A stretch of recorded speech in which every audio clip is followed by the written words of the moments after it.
are live on Plus TV Africa, and now we move over to the battle for rivers. Yes, it's the soul of rivers that is on the table right now. There were 3 million registered voters, but according to results, only 600,066 could vote. If probably Rivers recorded at least 1 million votes for the PDP, would things have swung differently? That's a question that we may never really be able to answer. In the studio, we still have the learned gentlemen, Barrister Jide Ologun and Barrister Ngozi Akandu. Gentlemen, I couldn't let you go because I know that this is another issue that we have to sink our teeth into. I'm not sure if you are furnished with the information as to what's been happening in Rivers State. But Rivers State, as we know, is one of the most important states. It's like a swing state, what you would call a swing state, or a very important state in Nigeria when it comes to politics. It is where you get oil from. It is where, you know, we've had militancy. It is where we've had interesting people come from. I mean, the Minister for Transportation is from Rivers State. We've had very interesting people from that state. Before Rivers State was divided into Bayelsa, of course, the former president, Goodluck Jonathan, would have been a Rivers State, you know, indigene. But what we saw play out 2 days ago and yesterday in Rivers State, in fact, yesterday Rivers State was on live TV. The soldiers were complaining about the fact that the sitting governor was trying to bribe them, and I think one of the governor's aides was also caught in the web. It was a bit messy. But prior to that, it is believed that there has been an ongoing drag or a war between the Minister of Transportation and the sitting governor, Governor Wike. I'll start with you, Barrister Jide, again. Why do you think that Rivers State has found itself in where it is right now, especially with the drag between the two heavyweights? That's what we call them. Misplaced priorities and character. If you go into history, the sitting governor now, Wike, is a product of Amechi. But you know the character of Honorable Amechi. He was the one of those who started the storm against Jonathan. And eventually, I mean, they unsat Jonathan. But he has found himself battling for relevance in Rivers State because Wike, that he tutored, has now become like an expert, you see? And you now see a region that should be manifesting wealth, battling for political relevance. And of course, we had a play of federal might and state versus state might, because if you look at the military presence, security presence, different kinds of changes that took place before the elections, it was a point that recorded a close marking. And I was personally embarrassed by the allegations that some soldiers were to be bribed and everything. We should not even be hearing that. I've said it.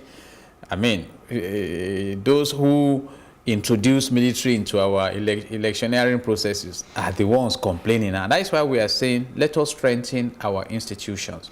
And like you rightly mentioned, this is an oil region. In fact, somebody has cautioned me that we should not be referring to Nigeria as an oil field, that Nigeria is a gas field.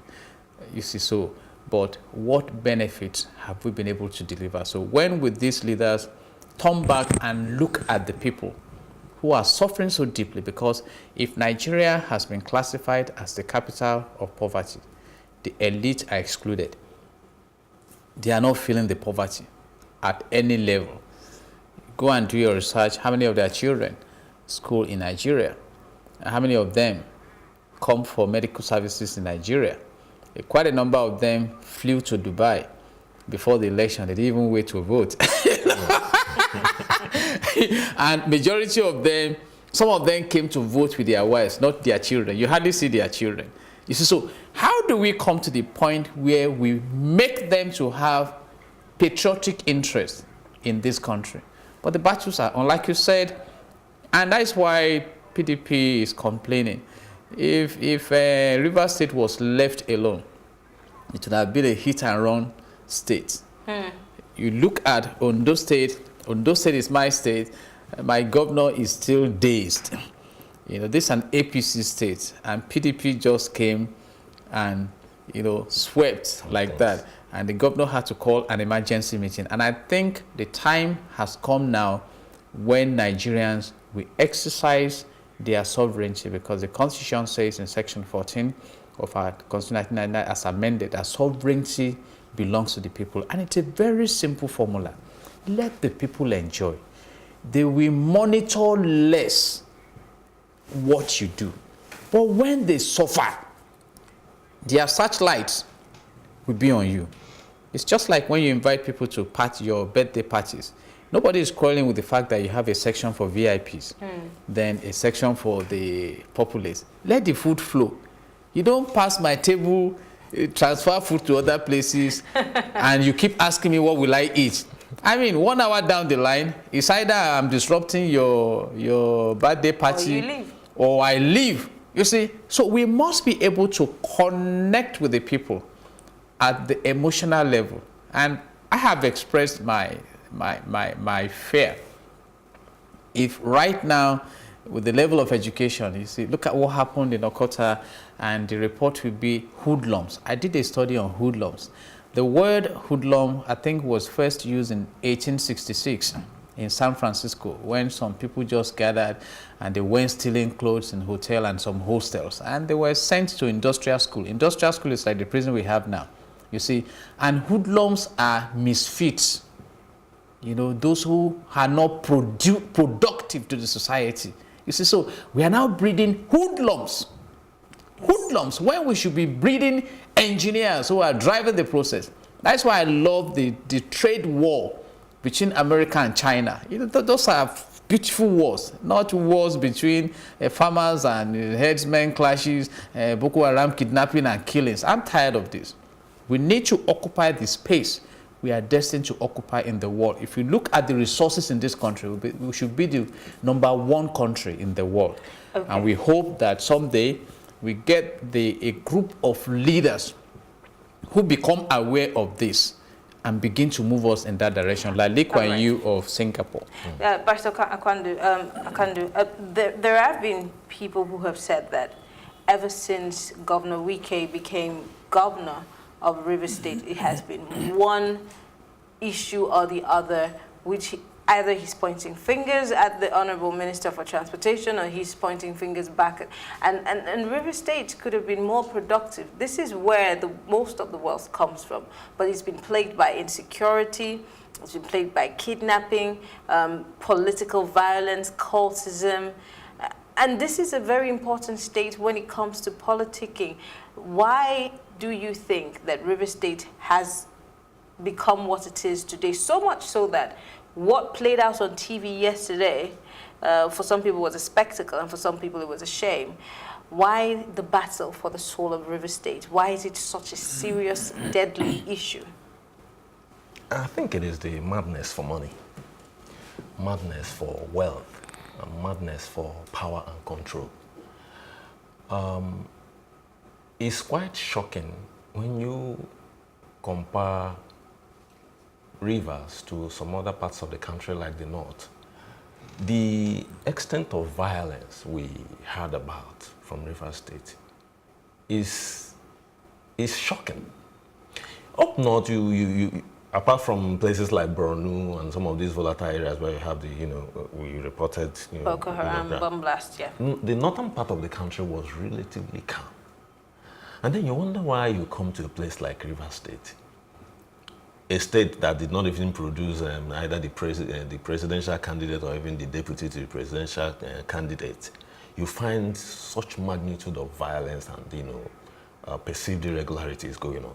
That's all over the place.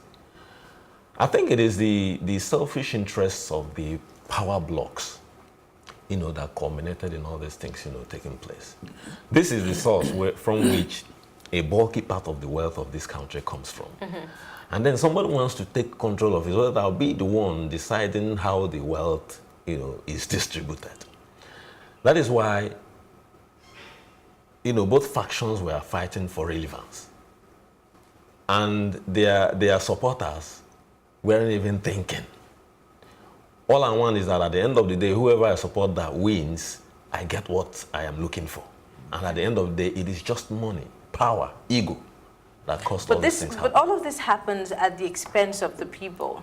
So people are not necessarily able to walk freely at night. A certain time of the day, you're scared for your life because you don't know who's going to do what.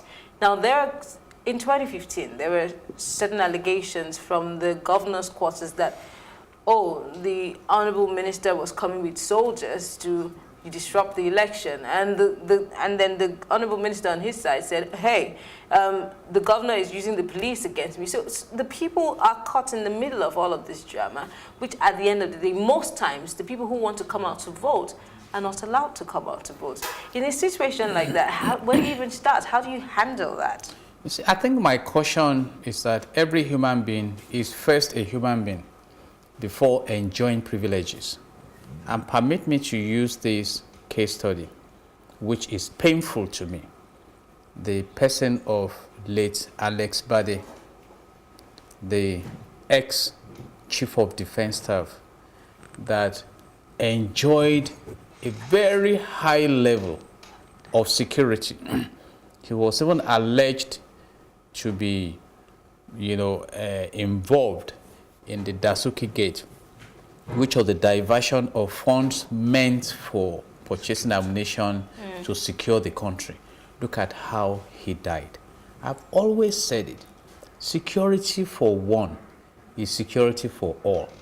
The insecurity of one is the insecurity of all. So how can we manage this country in a way that going forward, when you are out of office, you can have peace?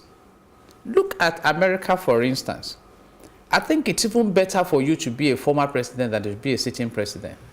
For a speaking engagement, the lives of Bill Clinton can earn $1 million in 3 hours. They are so relevant. Look at when the Brexit debate started. Cameron, the former prime minister of the UK, his position did not fly. The man resigned because he was not going to lose anything. But we still see whether he was in office or out of office. A former prime minister who's part of the Labour also still gaining some relevance in the Brexit conversation. But why is that not the case in this part of the world? Because we practice an adversarial opposition. Opposition in the real context of sanity means, okay, you won. We are going to monitor you to ensure that we improve on what is on ground, and we wait for our turn. But adversarial opposition means I pull you down. And when you pull down, it takes a longer time to rebuild. Let's quickly go to River State. Let's see some of those, what happened in River State, and let's get a feel of what happened. Lots of people didn't see what happened. Okay, apparently somebody sent us a tweet. Yes, this is a tweet. They said, okay, this is a reaction, not necessarily about what happened in River State. Sorry about the confusion.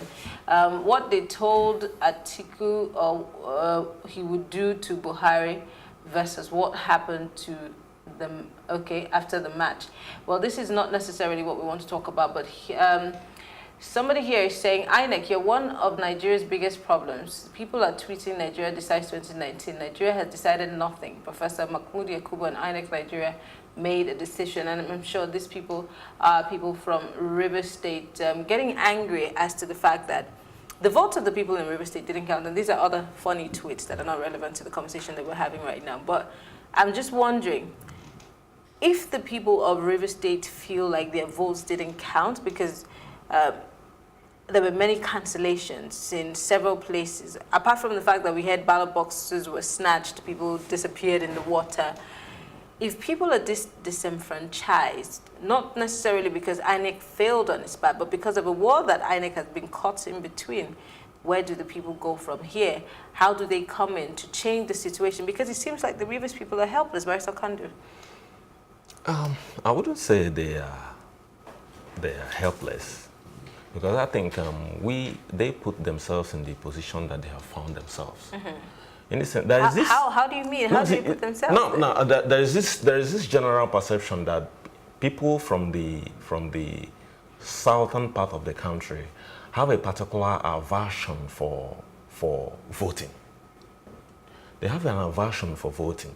If you check out the number of people that were registered voters and the number of people that voted, you will see a very big discrepancy, a very big, a very big But some gap. people would say this is owing to the fact that there have been several years with political violence marring elections in the Niger Delta, most importantly, River State.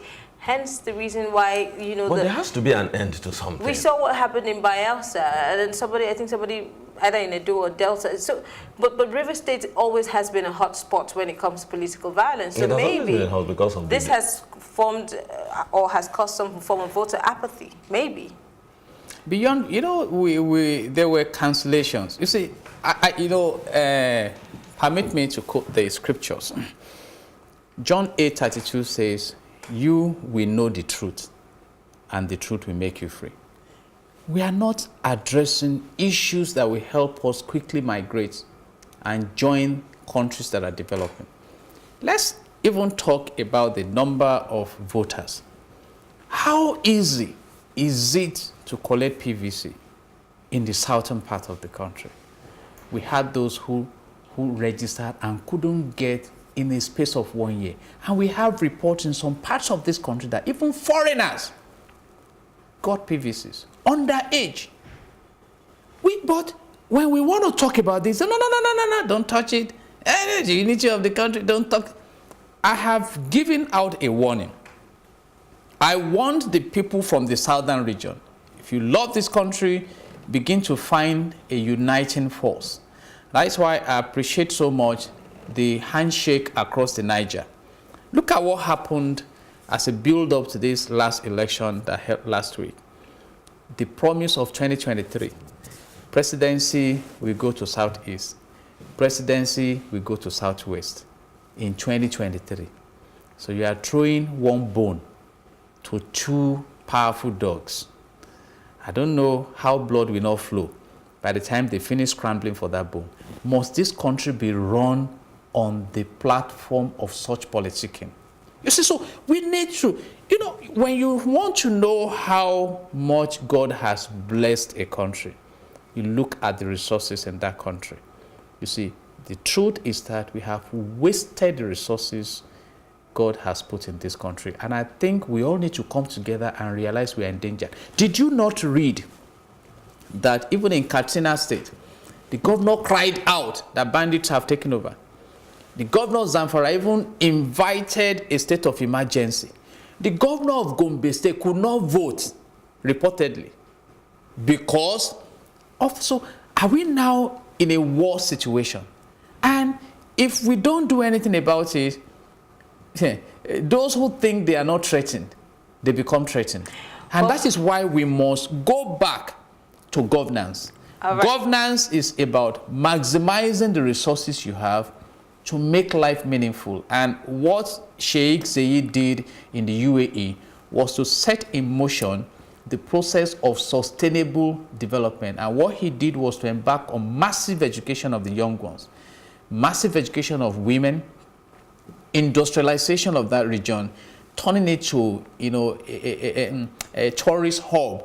And now the world is going there. And do you know? Let's see if that happens in Nigeria now that we've given Mr. President a second chance. Unfortunately, we have to wrap things up here. Thank you very much once again, Barrister Ngozi Akandu and Barrister Jide Ologun, for speaking with us on this segment. We'll take a short break. And when we come back, we'll be looking at the task ahead of the Buhari administration. Where do we go from here? Is President Muhammad Buhari ready to deliver on his campaign promises? It's still Plus TV Africa. We'll be right back.